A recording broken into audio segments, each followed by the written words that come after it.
How's everyone doing tonight? This is Chopping It Up Hardcore with Hal Capone, discussion number 60. Tonight, my special guest is Meghan O'Neill from the band Punch and Super Unison, two amazing bands. They were just unbelievable. Super stoked for this talk. I've wanted to talk to her for a long time because I'm such a fan of both bands. So I can't wait to talk to her, see what the California scene was, and yeah. Hope everybody's good. I want to wish my wife happy anniversary, 13 years married. Love you, baby. Yeah, so after this, we'll be spending some time, and it'll be great. Like I said, hope everybody's doing good. I know it's Monday, switched it up a little bit today, but yeah, so here we are. So she should be jumping on any second. Thank you, Kristen.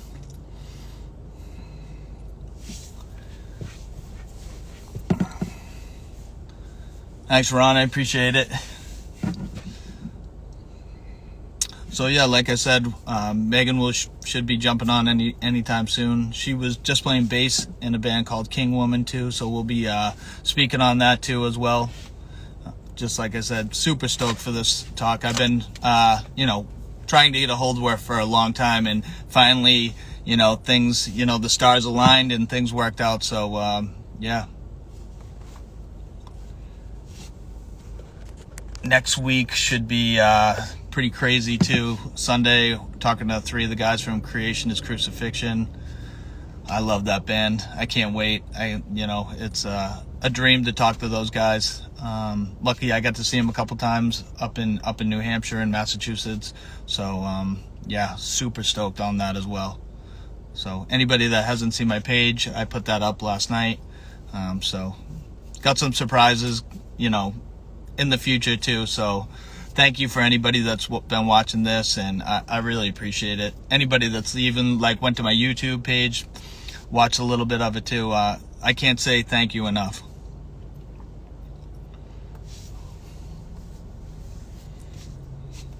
I'll grab you right now.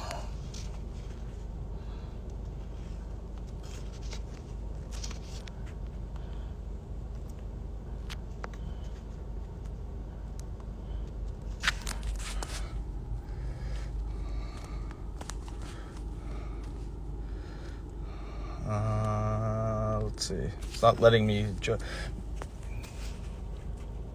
Here we go.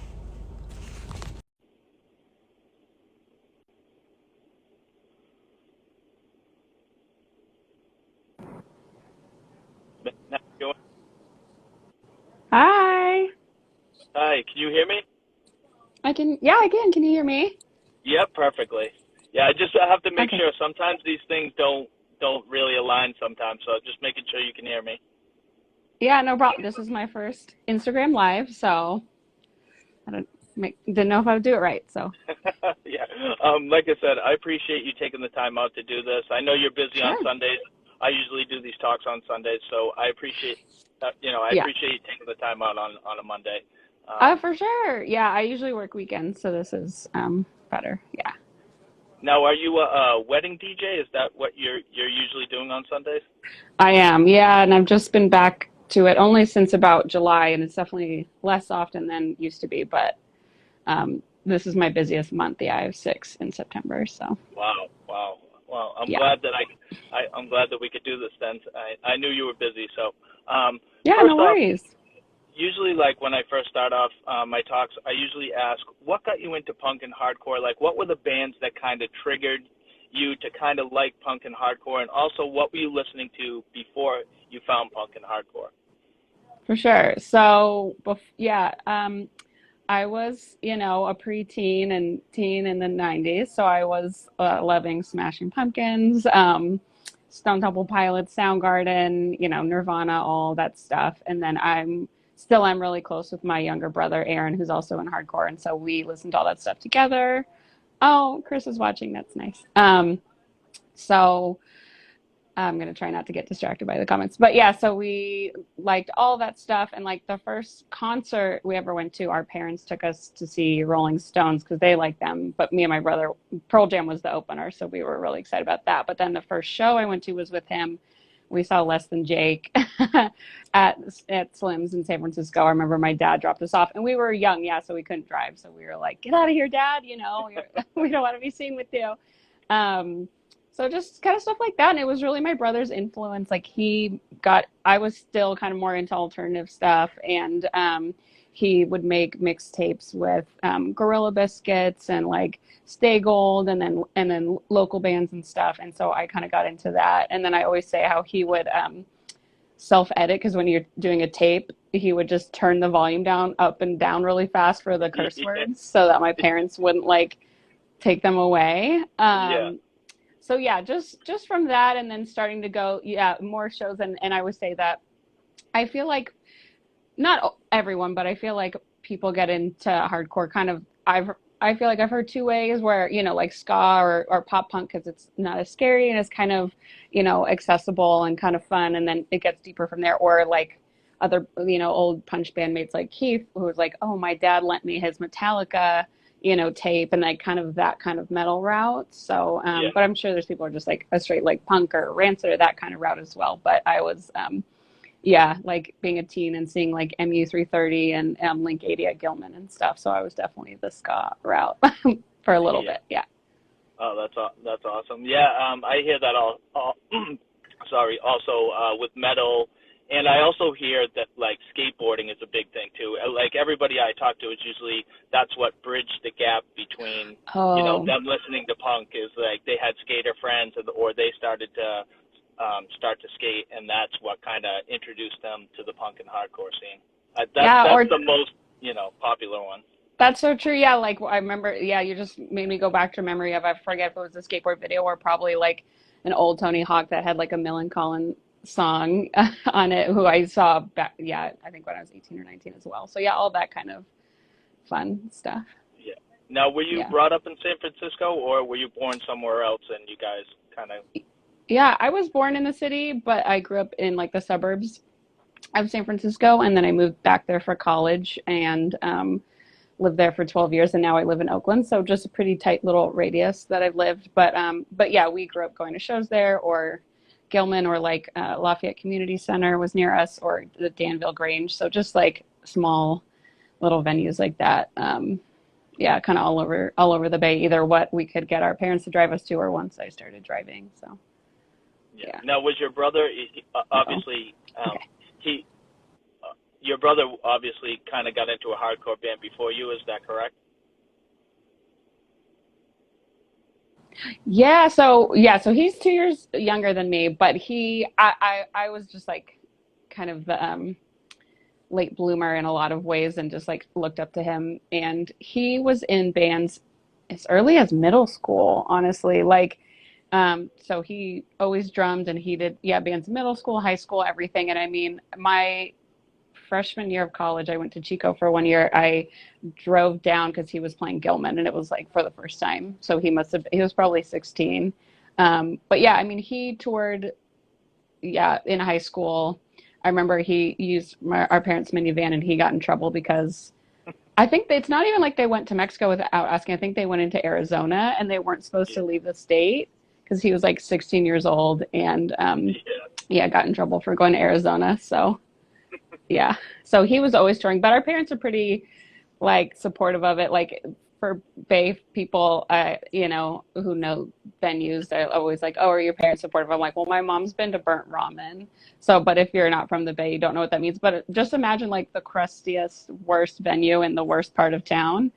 That's it. And my mom went there just to drive us and help my brother with his drums and stuff, because he was like young. Oh, that's amazing. Now, going back, what bands kind of drew you in, though? What were your favorite bands that drew you to punk and hardcore, that you listened to all the time, and almost you were like, okay, I kind of want to do this. I want to be in a band. What were the bands that kind of, just you wanted to, further yourself playing in bands? Yeah, I mean, I think it's probably a ton of like local bands too. And but like I said, Stay Gold is when I mentioned that Aaron would put on tapes, and I got really into. And then I remember when I drove up the first time I ever went to Seattle, I drove up just to see their like last show, And I remember my friends didn't want to like brave going up close, but I did manage not to hurt myself. But stuff like that, or Modern Life is War, or Carry On, just just stuff like that. But then also just more local stuff too, because I never imagined myself doing it until Keith, who where the started Punch with me, he had a band before that called Before After, and when they went to record, I went with and did like gang vocals, and Oh that yeah. was and also it looks like Dan Africa, who is in Hi Dan, um, who was our longtime bass player and guitar player. But yeah, so I did gang vocals with Before After, and was kind of like, wait, this is fun because I was really shy. So then when Punch was starting, I like tried out along with maybe 7, 8 other people. Um, I felt like a lot, maybe it wasn't that many, but I just like opened my mouth and that was what came out. And they were just like, all right, we pick you. And I was like, all right, didn't know what I was doing. Would um, have my back to the audience, literally would hide when when we weren't playing, like literally hide in the van. Like the first tours we did, I probably didn't meet anybody because I'd hide in the van. They're like, okay, it's our turn. I'd go play and go hide. So yeah, I just had to like get more confident over time, and selling merch like helped my anxiety too, because it would like give me a framework to talk to people, or if I was like, oh, I don't know what, just refold the shirts the 100th time to like Yeah. give myself a purpose. And yeah, it just took a long time to kind of come out of my shell, and it definitely helped me do that. So So was the anxiety there because, especially you said like 8 people. It might have not been 8 people trying out, but was your anxiety kind of let's say high six, because, yeah. yeah, even if it was 6, was your anxiety a little high trying to like outdo these people that were trying out? No, not at all. I think it's just because I didn't know what I was doing, but I just felt compelled to do it. But even at first, like originally, so our friend Chelsea, who ended up being like our roadie and always coming with us, and later would do her own bands, it was going to be the two of us. So yeah, I wasn't even like trying to compete. They were like, "Well, we like you both." And we're like, "We'll both be the singers," but because neither of us were experienced, we wouldn't have been able to figure out how to do that. And eventually, she was kind of like, "I think you're more into this, so you should do it." But And yeah, how was writing lyrics first off for you when you first started? it was hard. I think I was just self-conscious about it. Um, but I just had to kind of let that go. Um, and yeah, it was something I was trying to do this year. Me and my friend Dave from Slow Maths are working, and some guys from Texas are been working on a recording project, and it's been really, it's hard getting back into it, because it's not something you can kind of control, it's like, and try and expand from there. And sometimes you have it and sometimes you don't. But like because it was hard for me, I am really proud of myself that there have been, I don't know, I counted it up one time, but let's say 60 songs that I've written, probably more across, Punch and Super Unison. But it's nice. I think that anyone out there, is there something that you think like, oh, I can't do, or is scary, like to just try it, like that's the same reason I started playing bass, just to challenge myself of like, you know, maybe because I wasn't like singing classically, I didn't feel like a real musician. So I'm like, okay, I want to play an instrument. And that's been really rewarding. And then too, like Super Unison, they asked me to sing. And I said, I want to play bass. Like, can you do both at the same time? I'm like, I'll try.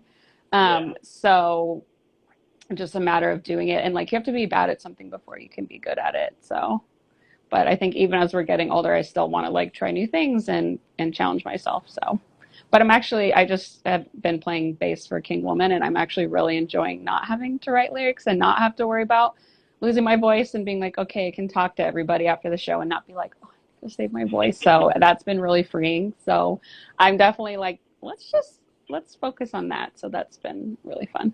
Yeah, I definitely, the same thing has happened to me when I was in bands. The first band I was in, I wrote, like, I think the best lyrics I've ever written. And then, as 10 years went on, I had harder time, like, trying to think of things like, that I wanted to put on paper because it had been so many songs Yeah. that I had written. So it's kind of similar, I don't have 60 songs written, but I might have written maybe 30, and it was tough for me. When I was younger, it was a lot easier. Yeah. Yeah, that's a good point. It's just I, there's so much to write about in the world. But then sometimes if I'm like, okay, I want to write about this, or is something happening in the world, like it might come out as really cheesy. I just try not to be too cheesy. I definitely have been, but I don't know. I feel like too when I've like personally been unhappy, that's been a good time to write, you know. But everything's so fucked up right now. Like my personal life is good, so I like I feel like that's a hindrance. But I'd rather take that trade, so I'll Yeah, take yeah, that and just like I'll just focus on bass playing. Then that's fine. yeah, So yeah, definitely. Yeah, like yeah. I said, it's kind of like a clean slate when you first start, and then, you know, I don't know. I felt more pressure as I went on, just to Hmm. try to make it as good as what I did when I was younger, and it just never. I don't Mm, know. I was never happy with it, and plus also, any recordings that we did, I feel like we were better live. A lot of people say that too when they don't really like the recordings, but they like how they sound live. yeah. I think Punch is good both ways, but I definitely think that like I'm very proud about what our live performances were like. I think it was like an experience, So like even if people still enjoy the records, like there's certain sets, like say the Fest or some of our European shows where it's just, or like I could think of one in a basement in Boston where it's just like, I don't know, there's nothing that could probably ever top that for me and hopefully for the people who were there. So Yeah, and Punch started in 2005, right? Was it 2005 you guys the end started? of 2006, yeah, the end of 2006, and then we recorded that like December 2006 at Jeff, one of our original guitarists' houses or garage, and then I remember doing that. Oh my gosh, so long ago. And then yeah, we started playing shows in 2007, first at Gilman, and then we did like a short West Coast tour, probably summer 2007. So And yeah, that and that 15 years ago. that's when the demo came out in 2007, correct? The Yeah. 5 song demo. Mm-hmm. Yeah. Um, This is when I'm like, okay. yeah, I yeah, like, I know. I literally took notes before of stuff because I'm just like, I'm gonna get put on the spot, but I didn't. Yeah, but 2007 we started playing shows. Yeah. When you first started playing shows, how was the scene when you first started in California? And were you surprised by it? Because I think you guys were, the reception was very well for you guys. It was. Yeah. That was awesome. I don't know what to attribute that to. I think because our shows were fun and just getting to play with friends and yeah, it was awesome. I just love that it allowed us to do a lot of cool things like touring and and actually because of Dan who's watching and comment on the Boston show, I knew you loved that show, Dan. It was sick. But because of him and his connections, we were able to go to Japan. That's definitely like not just a Punch highlight, like a life highlight. Like that first time we went, that was our first international tour. It was unbelievable. And I think too, Yeah, when you start doing stuff like that, people just kind of take you more seriously, and one thing leads to another. So like we went to Japan for the first time because of connections that Dan had and friends. And then it's like, oh, you've been to Japan, and then I don't know, we just like keep getting to do cool stuff, and going to Europe with Comadre was awesome, and yeah, I hope that part of our success was like being a part of the community and like like helping other bands and bands helping us, and the all that stuff that's so important in hardcore. So yeah. yeah. And on top of that, you guys had a positive message. It wasn't like you guys had a Hmm. negative message going on. It was the shows were fun. I don't. There's not one Punch show that I see everybody's smiling. You know what I mean? Nobody's really frowning. Sure. Everybody's having a great time. You know what I mean? And like I said, the positivity of the lyrics and just making Yeah. people think, whether socially or politically, it just had a great message, and that's what I always was drawn to when I first heard Punch, because I kind of was late in the game, and I think the Hmm. first thing I heard maybe was I can't think. Maybe the self-title was the first thing that I heard, because like I'm older. I'm almost 50 years old. Oh, So, wow. but I think it was. You look great. Thank you, thank you. And on top of that, it's my 13th wedding anniversary today. Today? Yeah. Oh my gosh, congratulations. Thank That's you nice so of you. much. You better be running back in there and after this. Oh, I am. I gave her Okay, good. flowers before before I left. So Good. yes, Butter up a little everything. bit. Be right back. Okay. Yep. Yeah, Good. definitely.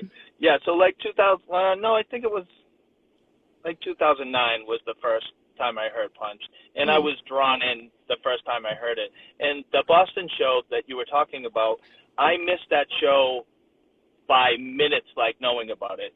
Was it at the Democracy Center? Is that the show you were talking about? No, it was, I think it was in a basement in, I want to say Cambridge or no, Alston. It was with Ampere Ooh. and maybe Dan will, but it was just like nuts. Like the power kept going out. Like I had found the video at one point, and Dan, if you know where it is, please send me a link or so we can share it with you too. But it was so sick. So the power kept going out, but we just kept playing. So you know, in the video, and the person who was filming too had like night vision. So it's going from Yeah. like you filming the show, and then it's like all green, and then but all you hear because we kept going, you don't hear the guitars because they're going out. You hear the drums and me just yelling. Oh, good, Dan, you Yeah. have it. Okay, good. I want to see it. It was just unreal. And then I remember that afterwards there was like a human shaped like hole like in a wall. Like we just it was just so fun. And like I loved all the other like bands we played with and everything. And so um but yeah, Democracy Center, we played a bunch. And then the last time we played in there too, I don't remember the name of the venue, but it felt like a basement. But I don't remember if it was a house or a venue on that 2014. Was that the, yeah, tour when we did our last tour? Yeah. So, Yeah. Now with touring, what were some of the tours that were memorable to you, and what were the bands that played with you guys that were memorable to oh you as gosh, well? this is when I start to feel so bad when I can't remember things. And but that's okay. Okay, so definitely, you know, just the first tour we ever did. Like again, my borrowing my parents' minivan, and we had to someone had to get in, and then we put the bass drum in, and someone else would have to get in, so that person's trapped. It was not safe, but we are getting out at a gas station like, hey, let me out. You have to pull the bass drum out, so that was just fun. um the first time we went to Japan, and the second time was fun too. We went like for a fest, so just for a weekend, but the first time was just so fun, and the friends we made, and just like funny memories of buying fireworks at like the 100 yen shop, and just like um bands there, and uh, Europe with Comadre and like Fluff Fest. So if anyone is, do you know about Fluff Fest? Yeah. So basically, we got to Yeah. play it twice. Yeah, 2010 and 2011, and both times it's like we did it at the end of our tour. So you're doing like a month tour, going all over, meeting everybody, and then at the end you're and it's just like a little reunion um, for the tour you just had, basically. So that's it was always really fun, and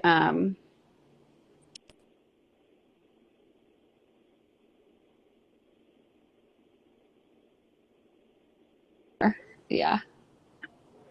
So I just feel very lucky to have gotten to do all that stuff. Very grateful for all the Yeah. touring we got to do.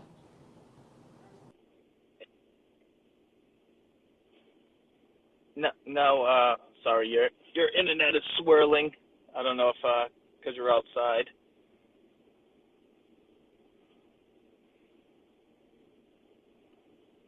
I lost you for a second there.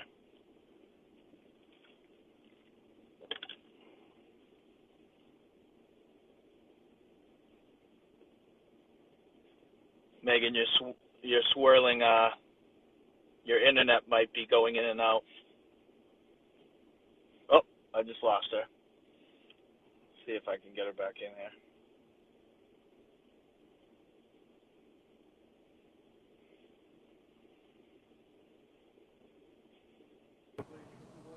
Okay, I'm back. Yeah, your internet was swirling a little. my partner works from home, so I'm trying to be respectful. Let's see. Okay. Am I there? Am I here? There you are. Okay, cool. Yeah, I can. You're better. Yeah, you were like a little blurry for a while. Oh shoot. Okay, yeah, my partner just works from home, so I was trying to not be all up in his business. Come in. Oh, that's perfectly fine. Okay, I'm back. All right. Um, so out of all the catalog that Punch had, what is your favorite thing that you guys put out, that y'all put out? That's such a good question. I don't know. I'm proud of all of it. I don't think I could like choose because I don't know. Are you a musician? I just sang in a band. Oh, I've okay. never played an instrument.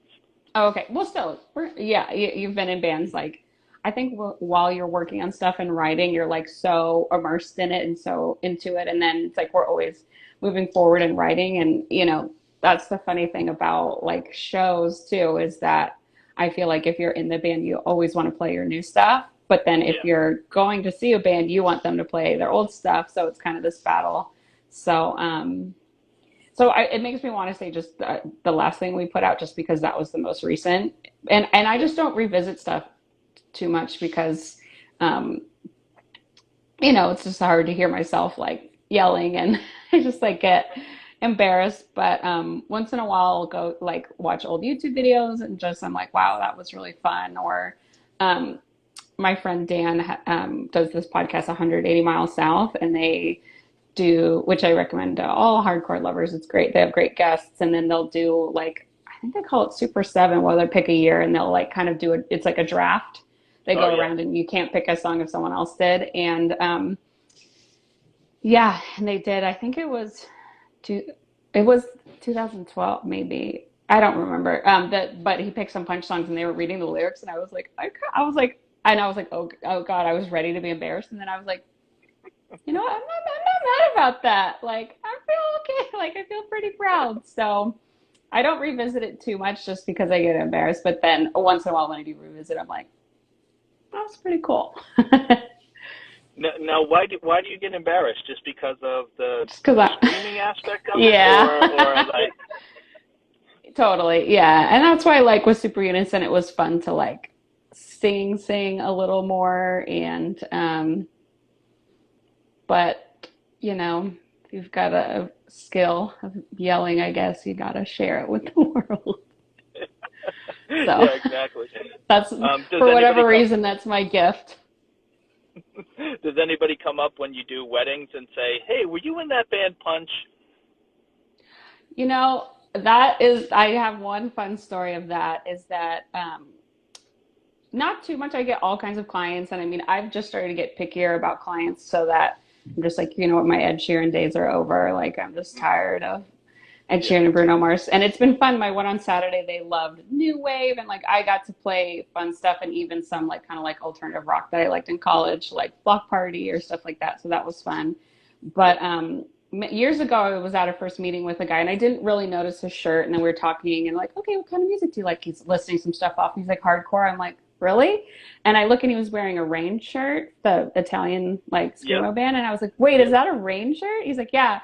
And then he was like, oh, I like saw Punch once, like not a big deal. It was kind of, and I was like, okay, cool. But then after their wedding, the bride wrote me, she's like, I didn't want to embarrass you, but he like loves Punch and loves you. And then like sent me a link to a video of them seeing us at, my God, Dan, help me. If you're still watching, I'm gonna forget our Friends Fest that was in Half Moon Bay, that Comadre put on.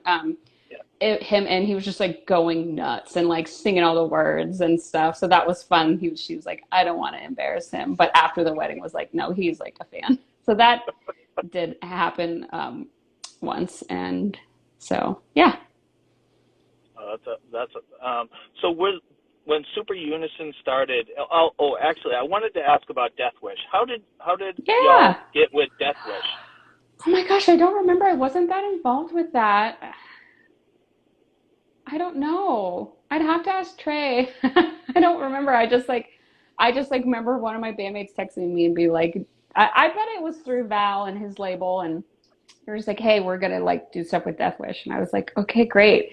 But then I've gotten really close to Trey of Death Wish, and still remain really close friends to this day. And yeah, when Super Unison started, I sent him this stuff, not even as a like, hey, you know, nudge nudge, but just like he's my friend, and he's obviously a music lover. Um, Yeah. but he was just like, yeah, like you have an open door here, like we want to work with you. So yeah, very grateful to him for that relationship, and just like, yeah, to Death Wish, and also with Punch too. Like I can't believe they put up with us. Like we didn't sign like a contract. We didn't like there was a lot of stuff that we wouldn't want to do.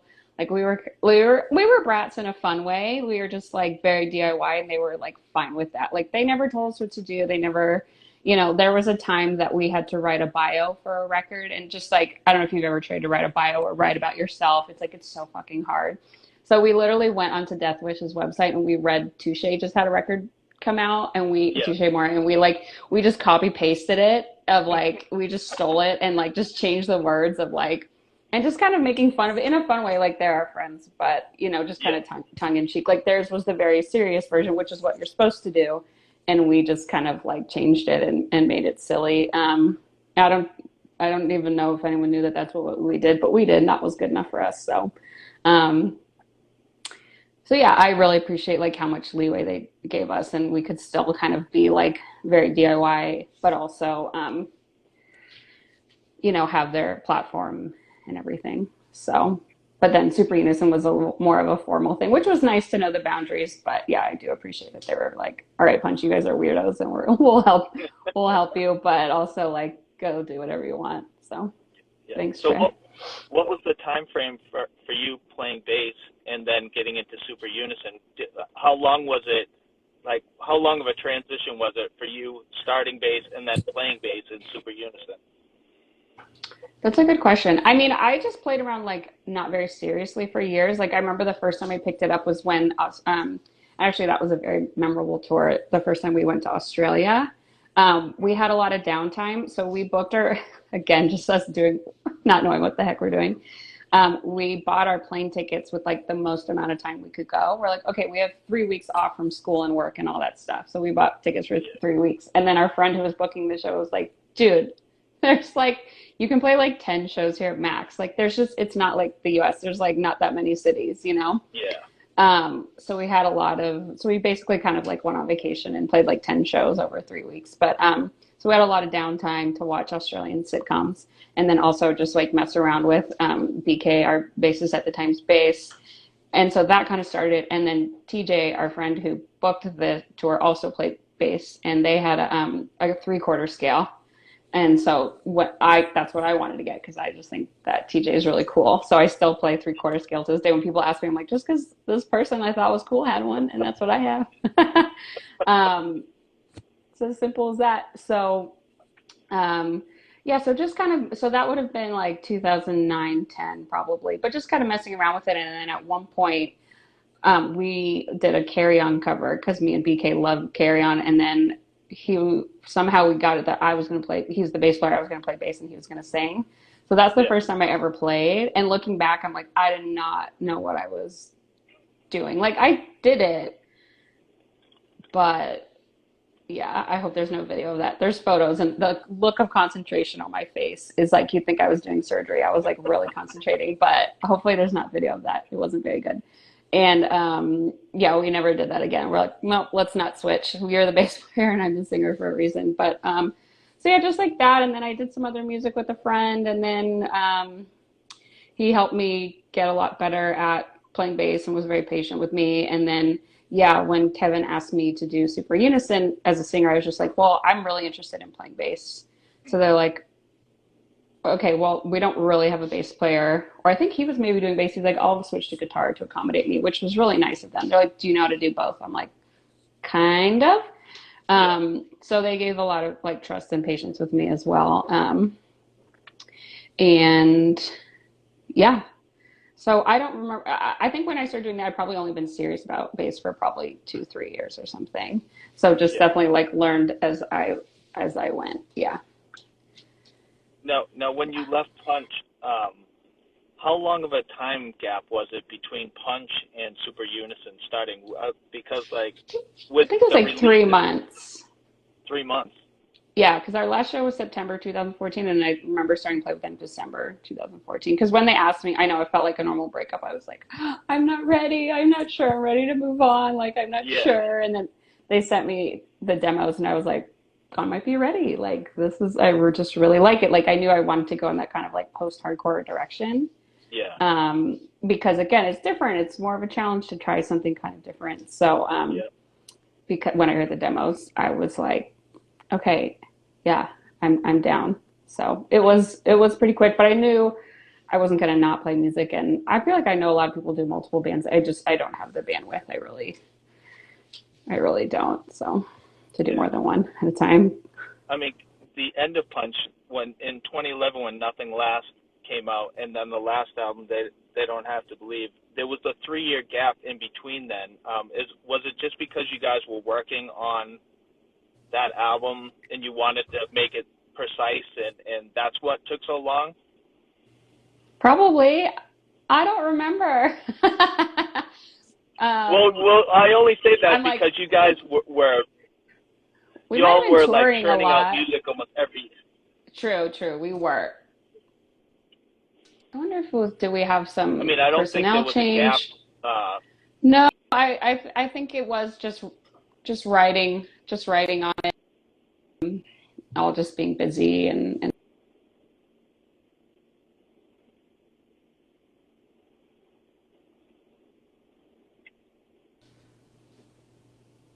uh-oh, did I lose you again? Oh, good. yeah. For a second, yeah. Now you're back though. Okay. I So won't move. how did Super Unison start?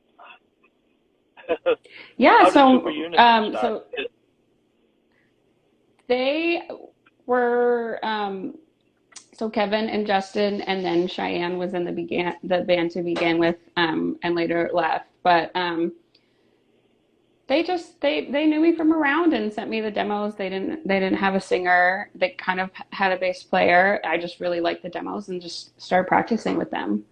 Um, so yeah, and then it became the three of us, and that's when it like really gelled. And it was fun too because we would kind of like have other people join us at times. Like my brother came for a tour, his first time playing guitar, like in front of people. That was fun. Or our friend Chris, or it was just fun to add other people. But yeah, the three of us was a good little team, and we got to tour Mexico with Miserable and record with Steve Albini and stuff. So I'm grateful again for all the cool stuff that I got to do with that band. So. Yeah. And now, was the mindset always the vocals were going to be different? Maybe like a yelled type of singing vocals with that band, because, like you said, because you wanted to do something different. Yeah, I wanted to try something different, and screaming is exhausting. And I'd always liked some kind of riot girl stuff, mostly Sleater Kinney. And so it definitely influenced by that. And then obviously like one of my favorite bands and Kevin and Justin as well as Unwound. So both those bands, like, like 90s Olympia kind of Yeah. influenced the band. So yeah, but I still ended up like screaming more on those records than I intended to. But then you get in the studio and them and Jack are like, come on. And it's like, all right. But it was just fun to mix it up. And I think it makes it kind of more interesting to do different things with the Yeah. vocals. So Well, that's what I wanted to ask, because Stella obviously has more heavier vocals. What kind of switched that gear? Because you guys put out the demo, and right, then what was it, Auto, auto, and then Stella came out, and it was, like I said, the vocals were a lot heavier to me. I loved yeah. it. Not that I didn't like the. I'm proud of that record for sure. It's so good, and it's Yeah, so underrated. thank you. Oh, Very thank you. underrated.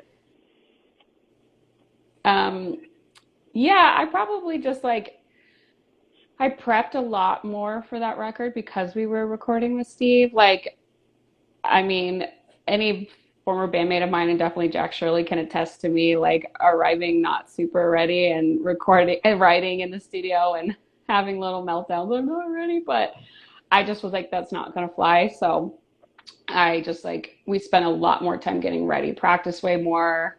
I bought a second bass to leave at the studio. I was like, I went in with 10 of the 12 songs, like lyrics totally finished and we demoed and everything. I usually didn't do that. When Yeah. normally I would probably show up with like 7 out of 12 done, maybe even 6 out of 12 done. So maybe there's that. So we had more, like just more time to kind of like flush things out and just like for them to kind of like give feedback. So it was definitely more collaborative. Yeah. That one, I think I would say with Kevin and Justin, and they just liked when I screamed, so it happened more. And then I was also like pretty soon after a divorce, so I probably had a lot more anger going on, if I'm being honest. So it was very like cathartic to get that out. But yeah, I'm proud of that record, and just like getting to do that was felt really special. And like Steve was great, and just like I remember the last day when we sat down and listened to it one last time, just crying because I just felt like so like happy, just like felt really like fulfilled to do that. Yeah. Like I was blown away when I heard it. Oh, thank you. From seeing the early stages of Super Unison to that, like I don't know. I was sad when you guys broke up, honestly, because it was almost like a juggernaut. It was you guys were rolling, Mm. you know, and I felt like maybe the next album was going to be even crazier. So I was sad to see you guys break up. But what was it, you know, sad when you guys broke up because of that album being so good and that was the last thing you guys put out? It didn't feel like that. It just felt like this is what we were like got together to do. It felt like Yeah, accomplished, just like really all proud of that. And I yeah, just think Kevin writes like the most beautiful music. And um, yeah, it didn't feel sad at all, or was it like nothing like bad happened. It was just kind of like felt like it had run its course. Maybe just like yeah, all being a little older and busy and stuff. So yeah, I still talk to those guys, and yeah, I don't know. I didn't feel sad. It was just kind of like, all right, we got together and did a cool thing. So, yeah. but I'm a glass half full gal. So So playing with King Woman, how's that been, and how did that get brought to you? yeah, so I've known Christina for years. I think I met her in 2012 just from around, and something I love about her when I met her, which is like, oh, my friend was here from the UK. I think you know her. And she just immediately was like, yeah, hi, we should play music. Our bands should play together. Cause she's just like all about like, like empowering women and just networking and community. And I was kind of like, whoa, she just met me. And so we did play shows together. Like Super Unison played with King Woman. And then, like I said, we went on tour with Miserable, her other project, and she's just like a very like encouraging and lifting up friend. So yeah, not that long ago, I was just like walking my dog and got like a voice message from her that was just like, "Hey, we need a bass player. Do you want to do it, or do you know somebody?" And I literally like ran home to my partner, was like, "Honey," and just was like, everything else got to go, like So yeah, that's kind of how that happened. And then I've known the rest, like I've known Peter and Joey for over 10 years each. Like I've known them forever. And so it was just really nice to plug in there and stuff. And I was a little rusty on bass, can't lie, but I just like practiced a bunch. And I feel so much calmer now that the first shows with them are behind me. Before Yeah, I was just like, imposter syndrome. Just like they asked me because I'm their friend, but then they're gonna see that I suck and they're gonna kick me out. Oh. But then I like did fine, of course, and it was so fun, and just felt really grateful to do it. Like the first one was good, but then the one on Saturday was we crushed. We can't lie to yeah, you, we crushed. So that just felt really good, and I really missed it. And two, just not being able to, not being in a band. The last time I played a show, me and my friends did a Go Go's cover band, October 2019, and I haven't played a show since then. And it's just easy to be like, well, maybe I'm not as into it anymore, and I'm fine. And that's just maybe that part of my life is over. yeah, It's not. It's not. I was lying to myself. Once I played those shows, I was like, oh, I'm back, baby. I'm not going anywhere. So yeah. really excited for New York next month, and then whatever 2022 brings. I just hope to play as many shows with them as they'll have me. Yeah, I will, So, because I was going to ask if there was a fever, that you had to get back into a band. Sometimes when you take, an extended away time from playing in bands, like you said, real life happens, and some people have kids, or they get married, or get a new job or something where Or they you get a can't play. cute dog you don't want Or to get a cute leave, dog. Yeah, priorities over here. yeah. Yeah. I agree. But, My oh, go ahead. Sorry. oh no, go ahead. No, I was gonna say my two dogs are like my life too. I like. My wife's always like, "Are you all right staying home?" I'm like, "Yeah, I got my two dogs right here. Of course I'm fine. Yeah. Like, you guys go." Yeah. So. I don't know that there was like, I think it just depends if it was the right thing, and this just like is such a good opportunity. So, but yeah. But like I said, I'm like a glass half full. So if I'm like home and like, and obviously that was necessary given COVID, then I'm going to try and make the best of that situation and not like pine too much for what isn't. So, but now that I have it again, I'm like, yeah, this is awesome. And so just Now, working hard to keep doing that. now, is there an itch to scream again? No, No, no. no. That's Honestly, kind of after the King Woman shows, I was like, I'm retiring from singing. I'm a bass player only. I'm tired of screaming and writing lyrics is hard. So sorry. No, bass is where it's at. It's so yeah, fun. I didn't have to be like the center of attention. Like I said, didn't have to worry about losing my voice. Like it was okay that when I sat down to write and I've just kind of been like, what do I want to write about? Then it's like, it's fine. Slap that bass, baby. So yeah. Nice. yeah. That's so the new project that you kind of spoke about. You're just playing bass in that, Yeah. right? No, And, well, yeah, no, I would be singing in that. And I've done demoed 2 of the 6. Yeah, I owe Dave some stuff. Hi, Pat. Hi, Cam. Hi, Mandy. It's so nice that people are here.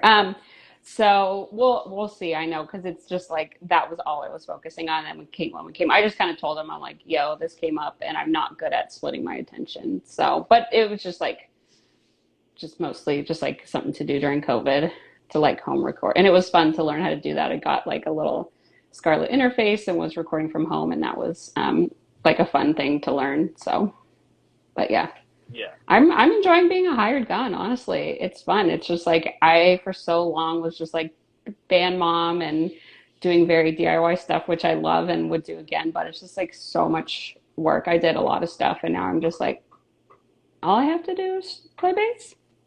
Okay. I don't have to order the shirts. I don't have to sell the shirts. I don't have to plan the tour. I don't have to like wake everybody. There's a tour manager. yeah, All right. So it's pretty tight. yeah. It's like easy living now. Just, I know. Yeah. So um, I, can I get used to that. I wanted to speak about.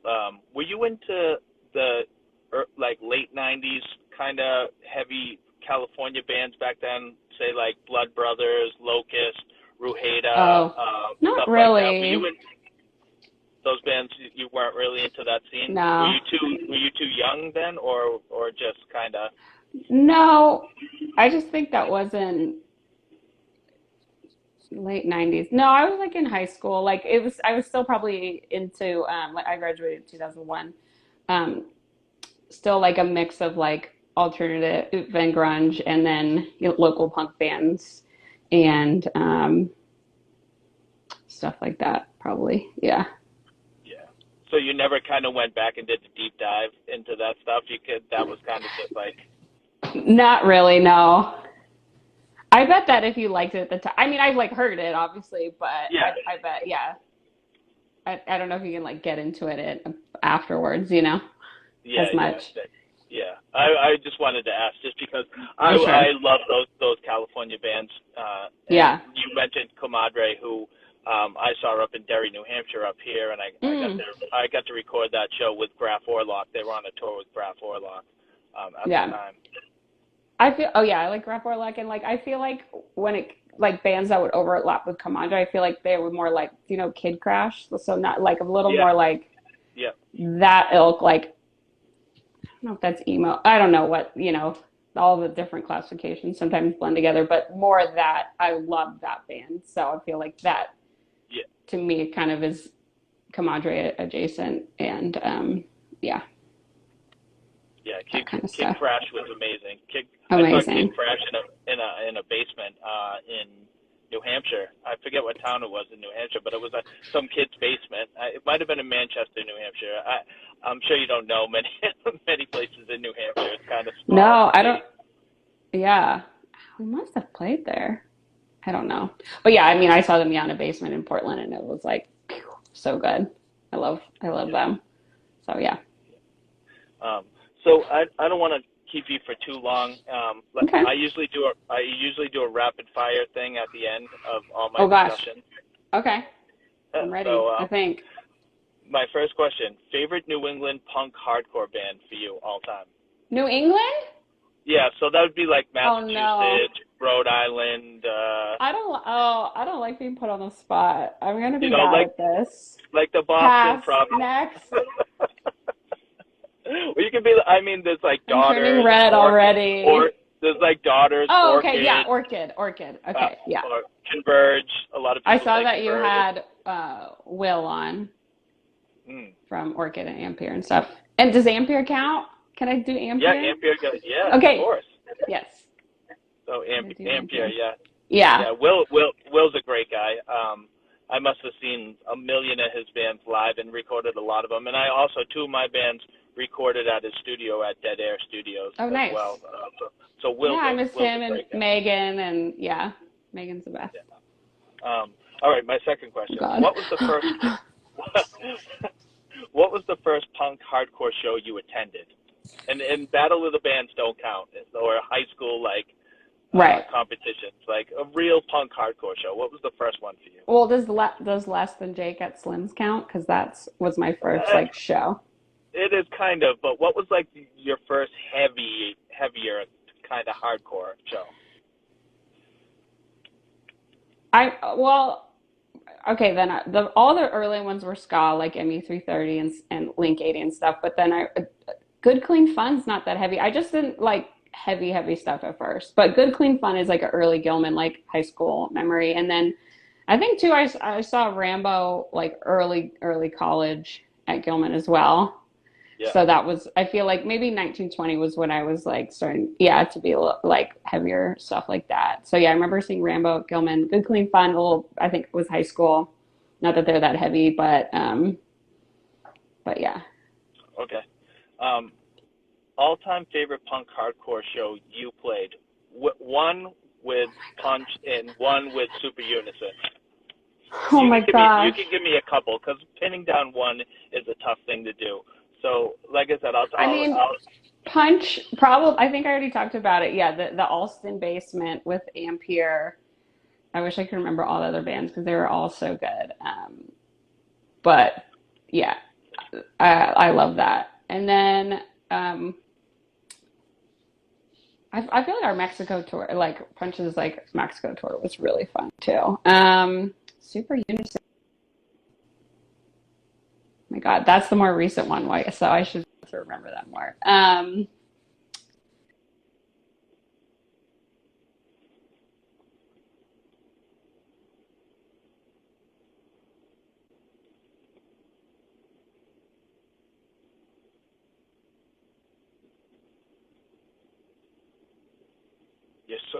you're swirling again.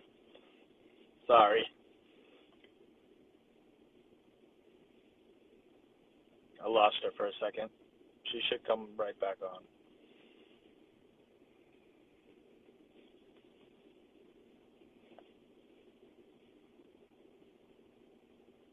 Yep. I think I'm losing her. Hold on.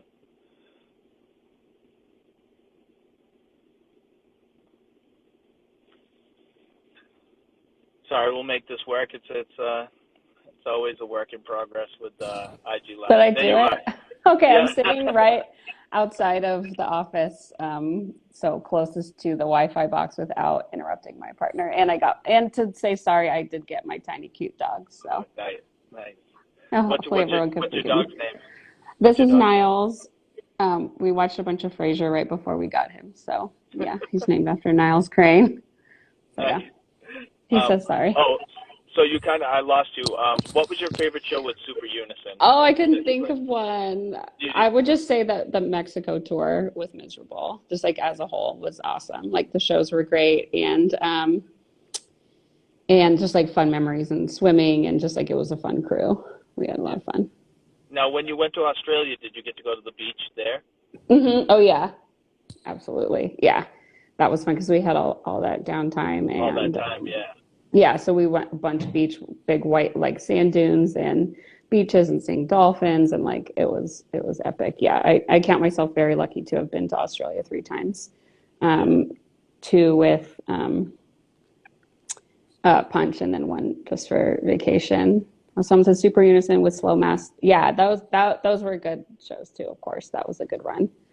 That was like I think our last tour. Someone just commented. So yeah. Yeah. My brother-in-law lives in Australia. Oh wow. Yeah, he lives in Melbourne. Okay, yeah, Melbourne's great. Yeah. Yeah, he just moved from he moved from New Hampshire and moved by himself right to Australia, and he hasn't been back. He's been there maybe 5-6 years now. Oh my gosh, good for him. Yeah, yeah, he's love. I don't think he'll ever come back, honestly, the way he talks about Australia. So I'm very proud of him, and he's doing good out there. But I just have thrown that in there. I'll keep going with my question. Sorry. No, you're good. All-time favorite punk hardcore show you attended that you didn't play, that you Oh kind my of gosh. went to a show to see and you didn't play. Hmm.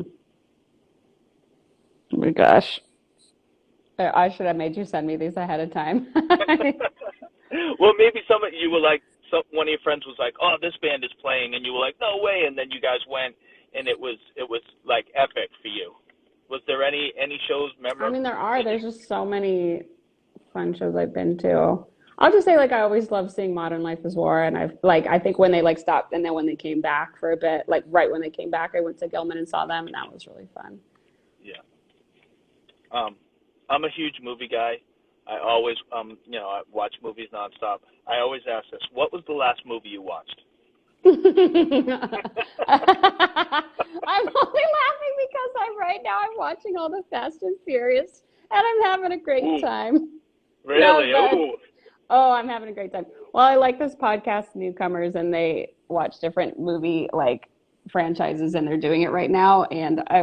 I've watched 5, 6, 7, and 8, and they're like good, bad, you know. But then also, Yeah. I guess to make myself seem more sophisticated, last night we were watching. We started Third Man, the Third Man like noir movie because Yeah. my partner and I have been watching noir. But I fell asleep at 8:15 and so we didn't finish it. But I'm just like I don't care about being cool, so I'll just say Fast and Furious because it's a lot of fun. It could be a guilty pleasure. You know what I mean? Yeah. Oh, here's I, someone that says they like Newcomers. Yeah, the Lord of the Rings. I mean, that was good. Anytime they did fan fiction was great. But yeah, it's a fun show. But yeah, I mean they parachute out of an airplane in cars. It was amazing. They go skydiving in a car. It's great. now, are you a big action fan since you've been watching Fast and the Furious? Kind of. I just like that's been scratching an itch. I never like we didn't really grow up watching movies, but yeah, I've been watching those. I recently watched Clear and Present Danger, like a '90s, like Yep. Harrison Ford. That was sick. Yeah. So it kind of really depends on my mood. I love rom coms. Like I don't have a sophisticated palette of movies, but I try, and I try and watch the classics like yeah, like my partner, we've been talking about a lot about the Thing recently, just because he doesn't like scary movies, but I was like, it's not that scary. You should watch it now. He like loves it, and Yeah. so I try and have a balance of like watching classics that are good, and like we were into the noir and stuff, and then just being like, you know what, watching Fast and Furious and ordering your favorite takeout. That's a great Tuesday night. Yeah. I So mean, um, yeah, my last movie was a movie called *Malignant* that had okay. just Oh, sure. I've it seen the was horrible. poster. It was horrible. Oh, It was. yeah. I'm not a big James Wan fan. He was the director of that. Okay. He did like the first Saw, I think, and he did Oh, no, not for me. he did the Conjuring and the Nun, and Oh, Conjuring's tight.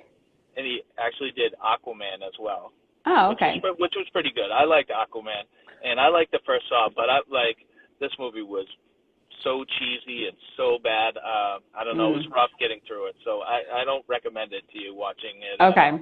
I've seen the poster. That wouldn't be something I would watch. Like I never go to the movie theaters pre-COVID. Like I never went. Like I think the last movie I saw in the theater was Parasite. Um, and that year we only saw two movies in the theater. We saw that and uh, oh my gosh, Art of Self-Defense. Do you know that movie? Yes, We I do. Yeah, love that movie. yeah, It's very dark, but if anyone is watching and likes like dark humor, we were yeah. howling. Like the couple next to us literally got up and left because it's just like weird, and we were dying laughing. It's great, but yeah. No, So we're just picky about stuff, but yeah. So isn't Full of Hell on that soundtrack to Art of oh yeah, the Self-Defense? soundtrack is sick. Yeah, I think yeah, I yeah, was like, is this thou? Like and like yeah, the soundtrack is tight for sure. Like yeah, yeah, that movie is sick. And so yeah, I try and like have a balance of like, I like to like know what's going on like in culture to a point. Sometimes they're just trash. Like I don't like superhero movies or like I really just not into like big blockbusters and stuff. yeah, And but then also like I've seen the Sex and the City movie 15 times and cry every time. So again, yeah. not like someone to get movie advice from. Um, but yeah. Well, speaking of Parasite, Parasite was amazing. I loved Yeah, Parasite. that That was was great. incredible. Yeah. But yeah, that was definitely the last thing that we saw in the theater and we both loved it. So, Nice. Uh, in the same vein of my questions with movies, I always ask, what is your favorite horror movie of all time? I don't watch a lot of horror. I like suspense, so I do like The Thing or what else did I just rewatch? I guess Alien doesn't really count, but Well, like kind of. You can throw that. Alien, kind of. I'm not into slashers, but like I love like when Halloween rolls around, when October, and I want to kind of get like I'll watch Hitchcock movies Yeah, because yeah, I just like and I don't like seeing scary stuff in the theater. I like to be at home, lights on. I can pause it if I want. yeah, But yeah, not really into horror. But I did see, like you mentioned, The Conjuring. I like that because I like that like sometimes like spooky stuff or I did see not Midsummer, but the one he did before that. Oh, Hereditary? Yeah, I mean that shit was crazy. Yeah. So, but that was like a full lights on like moment, and my partner won't watch that stuff with No, me. yeah. So, like I had to convince him to watch Thing, and I was just like, "You'll be fine." So we Yeah, like yeah, last Halloween, remember watching some he'd never seen like Rear Window and stuff. It's not horror to me, but I just like I'm more into suspense and like thrillers. Like I'd rather watch yeah, like I said, like Clear and Present Danger or something like thrilling. And I like a mystery more because I can usually like not always but predict a movie. So yeah, I want to be wrong because it yeah, doesn't usually happen. So I yeah, like more of that. But yeah, no like slasher shit for me. Like I grew up, my sister loves the Scream movies. yeah. Um, yeah, and I recently worked a wedding a couple of years ago that was at where was the house that they filmed it at, and that was Oh, really no cool. kidding. So Wow. yeah, yeah. So I was like, holy shit, because I've just seen it so many times. But yeah, Speaking of The Thing, have you seen the remake that they did years back? no. No. Instead of Kurt Russell, it's a female lead. Oh, Uh, okay. Do you so recommend it? it's not nearly as good as the original Sure. one, but it was an all right take. I mean, it wasn't horrible, but it wasn't obviously the classic that the original Thing was. I'm a huge Kurt Russell fan, so anything he Yeah. does. I mean, Well, he's in Fast and the Furious 7 and 8, so you I'm got that going for, you know. well, Get in there, dude. now I'm gonna have to watch Now that. you have to watch it. Well, Yeah. my guilty pleasure for Kurt Russell is Overboard. I'm a big Oh, Overboard okay. fan with him and Mhm. Goldie Hawn. Right. So Yeah. um, No, like I said, I didn't really grow up watching. We weren't really allowed to watch movies. We were allowed to watch the Beatles movies, Star Wars, Blues Brothers. That was kind of it, though. So like more classic stuff I had to watch later. Like I never saw Goonies until I was in my 20s, or like oh, stuff that really? was classic for like my age and stuff. But yeah, so especially during quarantine, we're trying like fill in the gaps, or like we would pick a director and like, okay, let's go through their works. So Yeah. try and have like a knowledge of film. But yeah. Now with Star Wars, what's your favorite Star Wars film? Oh my gosh. I mean, we were just talking about it yesterday because my partner was like, "Can you believe some people think Return of the Jedi is the best?" And I was like, "Isn't that the one with the Ewoks?" And he's like, "Yeah." I'm like, "Well, that is the best." And then I like the newer three too. Like I fuck with even though they're kind of Disneyfied and like people are like, oh, fan service, and I'm like, I'm a fan. I'll take some Yeah. service. I think it's I like the second to last one the best, the one that was like a little was not the same director as I know. Yeah, 10 I know. 12. Yeah, that's all the names start to run together. Last Jedi?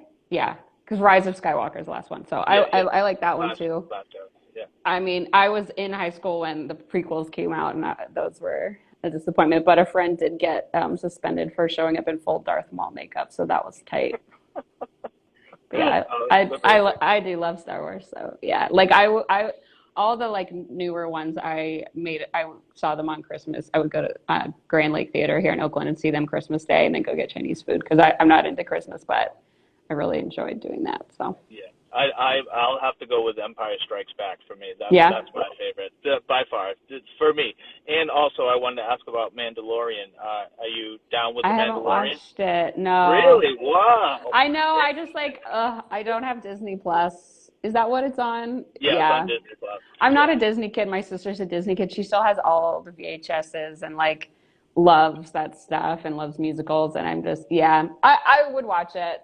Someone give me It's the really Disney good. password. I'll watch. I want to watch Mandalorian, but I'm not a TV addict. Like we don't have a TV, but like I try and limit the amount of streaming services I have because Yeah. my willpower is avoidance. Like I have ice cream, so I don't buy ice cream in the house. I'll go get it occasionally. If I had a TV, it'd probably just be on all day, so I have to Yeah, kind of. like limit it so that I can do other things, like play in bands. Yep. Good. Good. Nice. Yeah. Nice. I two more questions for you. Okay. I'm a big hip hop guy too. I went to a million hip hop shows, recorded a million hip hop shows, as well as hardcore shows. If you looked on my IGTV, there's like I started recording in '88, going to shows all the way until the last show I recorded. I think was Jerome's Dream played in 2019. Oh, wow. That was the Okay. last show that I recorded. But anyways, I'm a huge hip hop guy, mostly '90s hip hop, boom bap style. If you've been listening to hip hop at all, what have you been listening to? Yeah. But, and the like being a wedding DJ, the throwback stuff, like you're saying, the 90s is huge. Like I end up playing that. Sorry, someone's comment is funny. Get her login info. Help me watch the Mandalorian. No, I'll watch it. But yeah, hip hop. I'll play a bunch of that at weddings, throwback. But then like current stuff, I feel like I'm more on like the R&B, not quite rap. Like I love like Kali Uchis. I love Solange. Like I love Rihanna. Like Anti was one of my favorite records of the last few years. Yeah. So more stuff like that than like straight up rap, I would say. Yeah. What about your hometown heroes like Too Yeah. Short and E40? Are you Oh yeah, are I you mean I down with them? play Tell Me When to Go at weddings and all that stuff. But yeah, I like Kate Renata, which is I guess more of like technically like a DJ or a producer. Yeah. But he'll have rappers like Gold Link, like I like Gold Link and Kate Renata and stuff like that. But yeah, a little more like vibey or like I don't know. Yeah, not as into rap, but I definitely don't listen just to punk. I listen to a lot of like Kate Renata or Blood Orange or just like a variety. I left my notes outside. It was when I ran in to get Wi-Fi, but yeah, because I was like, I'm like, okay, look through your Spotify now. You're gonna get put on the spot and you're gonna freeze, and here we are. Speaking of music too and heavy music, have you been listening to any new bands, and would you like to like maybe tell a band that nobody's heard of in your area that's coming up that somebody should be listening to? Yeah, I wouldn't say nobody's heard of them, but I definitely want to rep like Provoke from the Bay. If you haven't heard of them and you're listening, check them out. Well, obviously I haven't seen them in a while, but I hope they start playing shows again because their live show is fantastic. But yeah, definitely Provoke. And then of course the homies in Torso too, which overlapped with Punch. Like they started before we broke up, but they really they've been crushing it. So Nice. yeah. That's awesome. And my last final question favorite song to play live, Punch and Uh-oh. Super Unison. What were a couple of your favorite songs to play live for Punch first? I don't know. I don't remember. Is that bad? You don't I remember mean, we one. haven't. You don't remember one song that you were like, yeah, all right, I'm into playing this song. Like there wasn't one favorite song I'd you like have to to play. look. I'd have to get the records out, which I can do. I'm scared to move and lose the Wi-Fi, but Yeah, no, you don't have to move. okay. I'm like, well, I That's all can right. see where my records are, but Yeah, um, I could. Yeah, sorry, we haven't played a show in since yeah, 2014, and I don't even smoke pot. I don't know. My memory's just not amazing. yeah. I mean, Don't get old, mine, you guys. I'm almost 40. This is gonna happen to you too. Just yeah, mine's not good either, and I'm almost 50, so yeah. it's yeah. We're doing our best out here. I Well, I love know, just like punch shows were just so fun. They were so fun. Like anything with a breakdown or like we didn't have a ton of sing along parts, like, but those were always really fun and just like kind yeah, of like the drama of it, you know, like that the and I always thought Keith wrote really interesting parts that didn't that had like weird timings, and he does that with Torso too, that kind of kept you off guard, and so I think yeah. that made it really fun. Yeah, I bet if you even asked me back then, I don't know if I would have had an answer either. I think I just like it was just really fun to play. Now, was it because the names are just Yeah. because me being in a band, I never remembered the names of the songs. I'd always be like, "Oh, that's track 9," or "That's track 13." Was it like that for you, or was it No, you I think I really? knew the names. It's just been a while, and like I just don't know that I even would have had a favorite to play. Probably just depended because I mean we played so many shows over, so you know, like Yeah, we toured from 2007, so for 7, 8 years. There were times we were doing touring 3 or 4 months a year, you know, which was rad. But no, even now, like if me and my partner go down like a YouTube hole watching old videos, I'll kind of be like, but he's like, do you remember the words? I'm like, no. Like if we played a show, there would be a lot of studying happening for sure. I like remember the songs and stuff, but yeah, I would have to do some homework for sure. Yeah. now with touring too, was it tough at first just to get used to that being, Yeah. in a van and did it take a little time to kind of readjust to living that way in a tour van and kind of not sleeping and you never know if you're going to get a shower or was it tough at first and then obviously you got used to it as time went on, but was it kind of I think trying in I those got first days? yeah, I think I got good at it. Like in the beginning, it was hard and yeah. And just like with the shyness was the biggest thing to overcome really. And then once I overcame that, that was a lot easier. But I got really good at it. I got good at I was just living out. I had a JanSport backpack, just like a regular backpack for like the longest I was out was 10 weeks. And I just kind of turned into just kind of a dirty person and just be like, whatever. And so, yeah, I think I got good at it, but it does take time. Like it's just like a skill, like knowing what to bring, like dealing with being tired. And I'm sure the early tours, I'm a crier. I'll cry when I'm happy. I'll cry when I'm sad. I cry. I bet my band's like, this girl's just crying again because I'm just tired or something. Sorry, guys. But I definitely got better at it, you know, and I loved it. I really do miss it. Oh yeah, Dan is now Smelly Giantsy. He's referring to the UK tour we did when the Giants were in the World Series, and I wore the same shirt the whole 3 week tour. I never took it off except to shower. I slept in it. I played every show in it. Um, so yeah. Oh, nothing beats. Yeah, Kevin from Super Unison would tour with just a tote bag and in a plastic bag. He would have a plastic bag of like his cords in it. I made him. I sewed him a tote. He loves dogs, so I sewed him a tote bag on with dogs on it so that he wouldn't lose it because he just like had his cords in like just like a Safeway plastic bag and then be like, I can't find it. Um, so you know, it's fun. I do miss it. Like the hard part with being gone all the time is like coming home and like life has moved on. You know, Yeah. like all your friends, everybody keeps living and I definitely just like put it above everything else. And I think now I have things like my partner and my home that are more important than it. But I also know like whatever touring King Woman asks me to do, I'm gonna do it. You know, I want to Yeah. be like, oh, my home life comes first, all this, but I'm like, where's my JanSport? Let's go. Yeah, So, exactly. And my final question is, do you still have all of the physical copies that you put out in every band that you were in? Do you still have a copy of that and like shirts and mm-hmm. stuff like that? Because a lot of people that I know I asked Lex from Daughters, and Let's go. he said he barely has anything, and so Really? Oh, I know. Actually, let's see it. Let's see. Can I switch this around?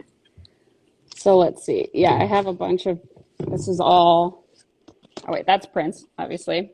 Yeah, I have a all the Punch records. This looks like a test press. nice. These are probably different versions. Yeah. Oh yeah, this is like a special edition. Oh, Judge Um, edition. so yeah. And then I know I had some other ones too. I had the version that had the X-ray of my broken pelvis, but then also let's risk it. Let's go. I have a shoebox of tour memory. Let's see. If I lose the Wi-Fi, we'll call it a day. But All right. let's see. I have this little memory box. Okay. Let's see. I'm very sentimental. I regret everything I didn't save, like any poster. Oh, okay, let's see.